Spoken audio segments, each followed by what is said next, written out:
আপনারা সবাই অবগত আছেন আজকে আমাদের যে আন্দোলনের যে কর্মসূচি সেটা হচ্ছে ৮ দফাকে কেন্দ্র করে, এবং আপনারা এও জানেন যে আজকে যে জুলাই গণঅভ্যুত্থান হয়েছিল সেটার পিছনে কিন্তু অন্যতম প্রধান ছিল কোটা আন্দোলনকে কেন্দ্র করে।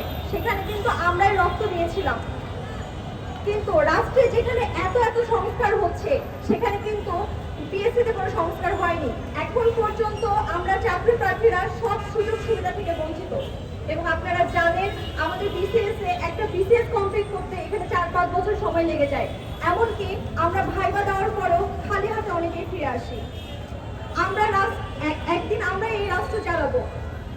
আমার প্রশ্ন হচ্ছে প্রধান উপদেষ্টার কাছে, আমি প্রধান উপদেষ্টা ডক্টর মোহাম্মদ ইউনূস স্যারের কাছে আমার আবেদন জানাতে চাই, আমরা যেখানে রক্ত দিয়ে ফ্যাসিস্ট সরকারের পতন ঘটিয়েছি সেখানে আজকে আমরা তরুণ সমাজরা আজকে আবার কেন রাজপথে, কেন আমাদেরকে আজকে রাজপথে নামতে হয়েছিল?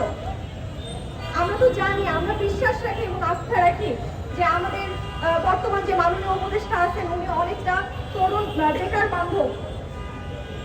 তাই আমি সবার কাছে একটাই আবেদন রাখতে চাই, আমাদের যে দাবিগুলো আছে সেই দাবিগুলোর যৌক্তিকতা অনুধাবন করে দ্রুত আমাদেরকে পড়ার টেবিলে ফেরত যেতে সহায়তা করুন।